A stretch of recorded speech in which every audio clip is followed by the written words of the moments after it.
I'm so glad you're here to join us on Pentecost Sunday. We've come to the very end of Eastertide, and we're at Pentecost, the anniversary of when we remember the Holy Spirit coming upon the apostles and coming upon the people of God. That's what we're celebrating today.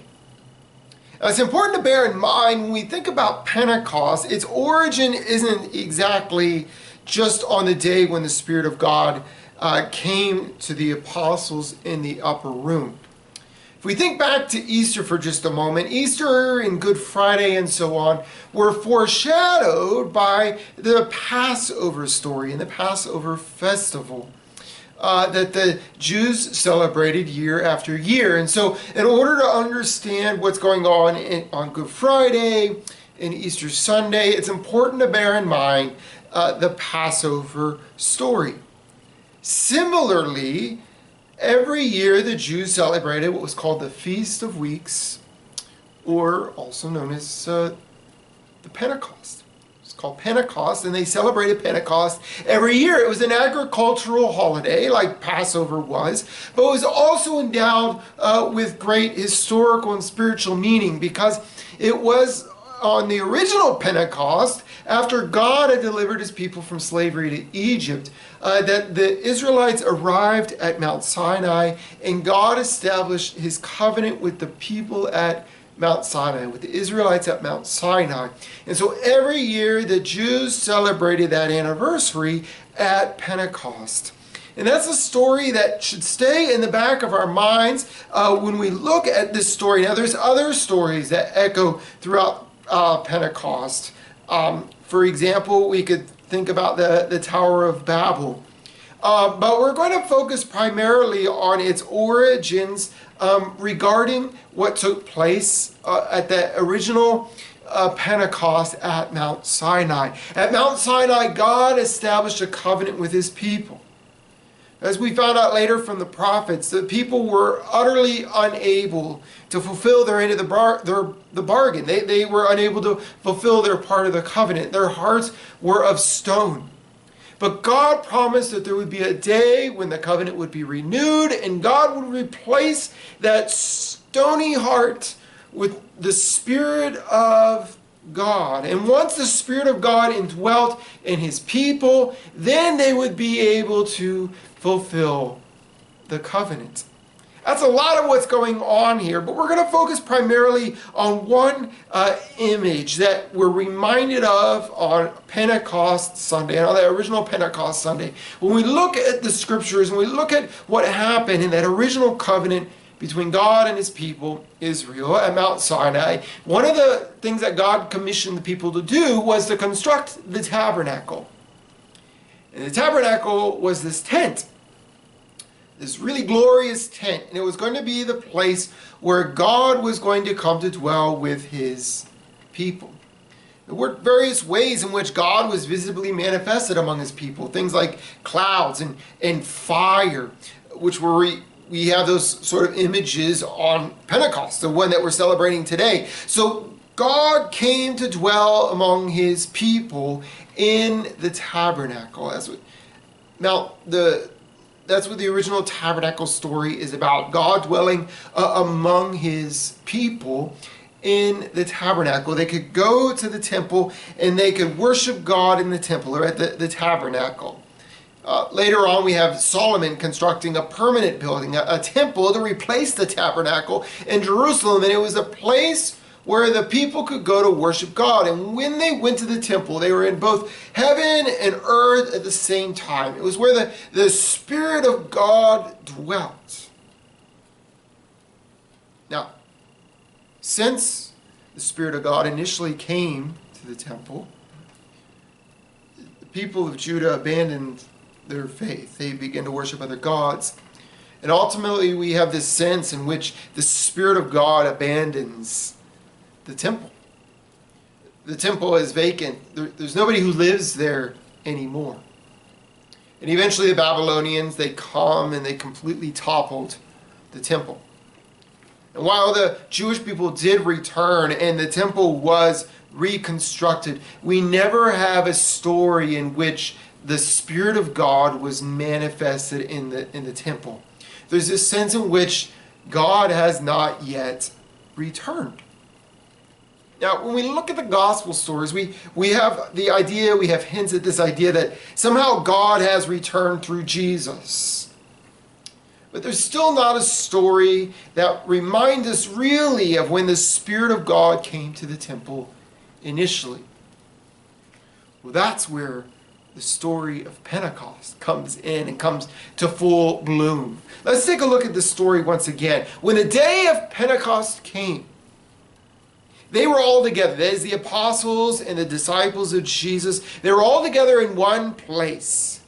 And suddenly a sound like the blowing of a violent wind. And remember, the word for wind is the same as spirit. A violent wind or a violent spirit came from heaven and filled the whole house where they were sitting. A couple ideas here. One is, remember when God initially made that covenant at Mount Sinai? What took place in order for that covenant to be established is Moses ascended Mount Sinai. And he came back down with the covenant, with the 10 Commandments. A chapter ago, we were told that Jesus ascended, reminding us of Moses. And now that the covenant has been established, the Spirit of God, or the Spirit of Jesus, descends and it rushes into this place, rushes into the whole house. It's like this house is a new house for the Spirit, a new temple for the Spirit. It rushed into the house where they were. It's time for a new covenant to be established. They saw what seemed to be tongues of fire. Remember how God manifested himself in the wilderness? By fire. They saw what seemed to be tongues of fire that separated and came to rest on each of them. We have this sense in which the Spirit of God is coming to rest on them individually, but also collectively. It's not just one or two that receive it. They all receive it. So there's a sense in which they're all in this together, but they're also all being empowered individually.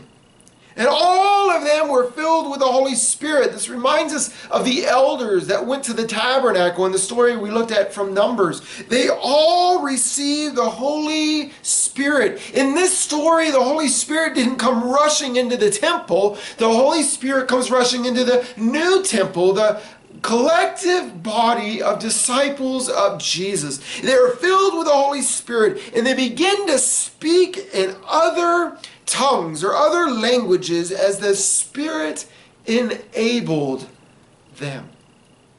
You know, the temple was always the place where the nations ultimately would come to encounter God, would come to worship, would come to discover what heaven and earth look like when they're properly interlocking together.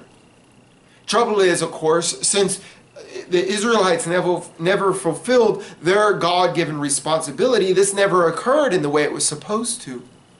But now with this new temple, the collective group of disciples and the Holy Spirit rushing in, and we get the idea that perhaps they're now receiving this new heart, empowering them to follow the terms of the covenant, finally doing what they're supposed to do. Now, because of the way the Spirit of God has empowered these disciples, now the nations will be able to come to the temple of God. They will be able to worship at the temple of God. They will get to experience the Spirit of God. When they come to the people of God, they will get a glimpse of heaven because God's people, empowered by the Spirit, live as people in whom heaven and earth have converged, where heaven and earth have come together. That when the world sees you and me, they catch a glimpse of heaven itself.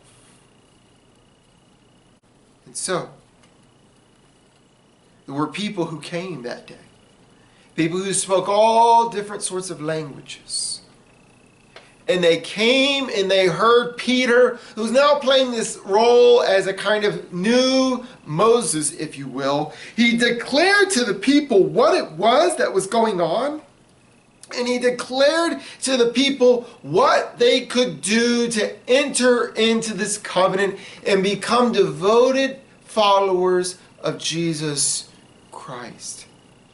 Pentecost was a great day because God was doing something new. Because of what Jesus did 50 days ago, the Spirit of God came to indwell among the followers of Jesus Christ. And now the followers of Jesus Christ are empowered and prepared to declare that Jesus Christ is the world's rightful ruler. We are prepared to be the world's temple, the mediator between God and the rest of the world, to bring the rest of the world to God.